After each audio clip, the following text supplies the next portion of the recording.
항상 사랑하고 존경하는 시청자 여러분, 안녕하십니까?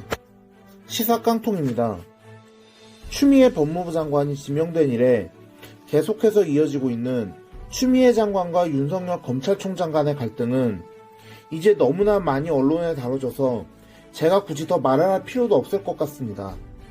이미 두 사람은 너무나 많은 부분에서 충돌해왔기 때문에 아마 제가 말하지 않아도 그간 무슨 일이 있었는지 시청자 여러분들께서 더 잘 아실 것 같은데요. 이 같은 두 사람의 갈등은 검사징계위원회 개최를 하루 앞둔 9일에도 다시 폭발했습니다. 이번에는 윤 총장이 징계위원회 명단 공개를 요구했지만 추 장관이 이러한 윤 총장의 의견을 묵살하면서 빚어졌습니다. 윤 총장 측은 기피 신청권 보장을 위해 위원 명단을 공개해야 한다고 주장했지만 추 장관 측은 검사징계위원회 위원 명단 공개가 민주적이고 공정한 진행에 심각한 지장을 초래하는 것이라며 이를 거부했는데 이게 대체 뭔 소린지 이제 말은 저도 잘 모르겠습니다. 이날 법무부는 기자단에 보낸 알림 메시지에서 검사징계법, 국가공무원법 및 공무원 징계령에 따르면 징계위원회의 심의, 의결의 공정성을 보장하기 위해 징계위원회 명단을 공개하지 아니하도록 규정하고 있고 비밀누설 금지 의무도 규정하고 있다고 언급하면서 징계위 명단이 단 한 번도 공개된 사실이 없음에도 징계위원 명단을 사전에 공개해달라고 요청하고 이를 수용하지 않으면 징계위가 무효가 될 것이라고 주장하는 건 징계위의 민주적이고 공정한 진행에 심각한 지장을 초래한다고 주장했는데 정말 자기들이 뭔 소리 하는 건지 저 사람들은 알는지 궁금해질 정도입니다. 그러면서 징계 기록에 대한 열람을 허용하는 등 그동안 징계 절차에서 그 누구도 누리지 못했던 절차적 권리와 방어권이 최대한 보장될 것이라고 설명하면서 법이 정한 절차에 따라 징계 혐의자의 기피 신청권이 보장될 예정이라면서 징계위에서 윤 총장 측의 방어권을 보장해줄 것이라고 말했는데 이걸 믿는 분은 과연 계시나요? 이에 윤 총장 측에서는 법무부의 이 같은 주장을 즉시 반박하고 나섰습니다. 윤 총장의 대리인인 이완규 변호사는 기자단에 보낸 입장문에서 공무원 징계령의 해당 조항은 일반인에게 공개를 금지하라는 것이지 대상자인 징계 혐의자에게도 알려주지 말라는 게 아니다고 주장하면서 과거 법제처가 인사위원회 사례에서 대상자가 위원 명단을 받아야 기피 신청권을 보장할 수 있다고 해석한 사례도 들었는데요. 이 변호사는 그러면서 오늘 낮 검찰과장이 전화로 불어댄 기록에 열람은 되나 등산은 안 된다. 1인의 대표법원 서면 열람하되 촬영도 안 된다고 연락했다며 실질적 방어보호권 보장이 안 되어 있다고 법무부의 주장은 사실과 다르다는 것을 폭로했습니다. 이 변호사는 이 같은 법무부의 조치를 변호인들은 징계위 전날에 이르러 1인의 변호사 모아서 그것도 열람만 하라는 것은 방어 준비에 도움이 되지 않고 현실성도 없어서 거부했다. 열람을 허용했다는 명분만 쌓는 부적절한 조치라고 비판했는데요. 정말 이 정도면 뭐 치졸하고 더러운 인간들이란 말 외에는 할 말이 없습니다.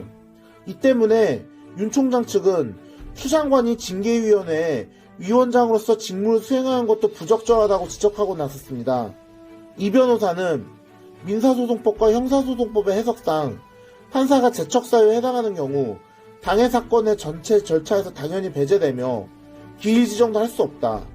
따라서 장관이어도 징계 청구 이후엔 모든 절차의 직무 집행에서 배제되는 것으로 해석해야 한다고 장관이 징계위원회 위원장으로 나서면 안 된다고 주장하고 나섰는데 이미 이 사람들은 법이고 뭐고 다 무시하고 자기들에게 유리한 대로 우기고 나서면서 프레임을 짜는데 도 같은 사람들이라 사실 뭐 예상을 못한 일은 아니긴 했습니다.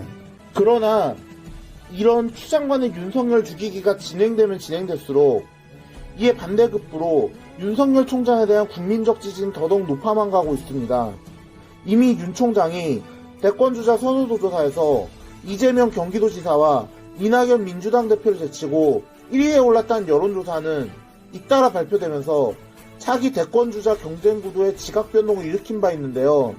급기야 9일 발표된 여론조사에서는 윤 총장이 처음으로 2위와의 격차를 오차범위 밖으로 따돌렸다는 조사 결과까지 나오면서 여당이 공수처법 개정안 단독 처리 및 검사징계법 위반 논란에도 징계위원회 강행 같은 온갖 악행을 일삼았음에도 불구하고 오히려 윤 총장의 지지율이 더 오르면서 이 같은 윤석열 죽이기는 오히려 역효과만 내고 있음을 다시 한번 입증했습니다. 반면 이낙연 대표와 이재명 지사는 친문 세력들과 대깨문들의 인기에만 영합한 모습을 보이고 있어 지지율이 답보 상태에 머물고 있다는 평이 지배적입니다. 이번 조사는 한길리서치가 쿠키뉴스 의뢰로 지난 5일부터 7일까지 전국 만 18세 남녀 1002명을 대상으로 실시한 여론조사인데요.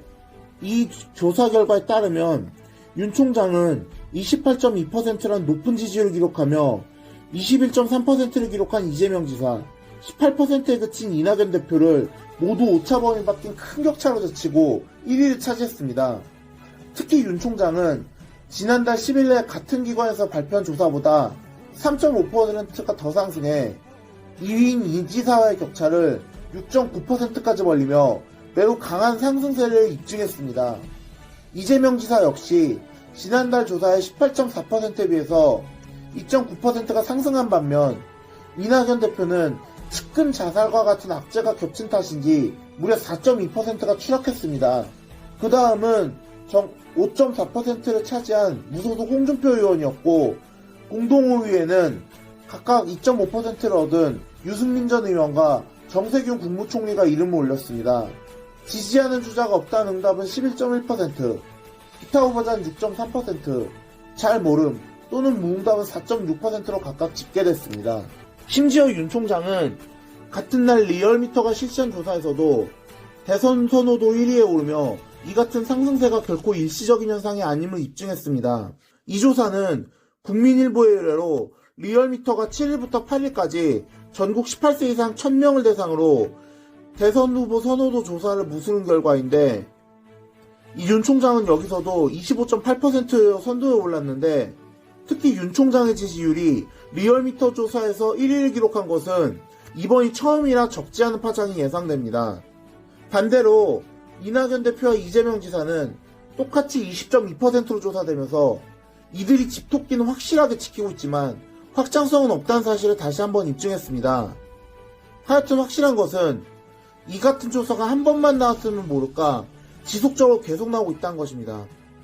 그리고 윤 총장을 향한 국민적인 지지가 결코 일시적인 현상이 아니며 정권 차원에서 찍어 누르라면 더 높아지고 있다는 것입니다. 이는 집권 여당 입장에서도 결코 간과할 수 있는 현상이 아닙니다. 특히 이 조사들에서 윤 총장에 대한 지지율은 연령대와 지역을 불문하고 모두 상승세를 보였다는 점에서 매우 의미심장합니다. 물론 현 정권의 핵심 지지층인 40대와 호남에서는 상대적으로 지지율이 약세를 보이긴 했지만 이들을 제외하면 모든 지역, 모든 연령대에서 윤 총장의 지지율은 다른 후보들에게 압도적인 우위를 점했으니 윤 총장의 범국민적인 지지를 부정할 수 있는 근거는 되지 못합니다.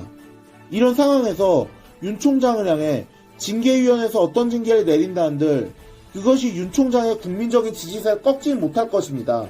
아니, 오히려 중징계가 내려진다면 그것이야말로 윤 총장 지지율이 더욱 상승세를 타는 계기가 될 것입니다. 오늘의 영상은 여기까지였습니다. 들어주셔서 감사합니다.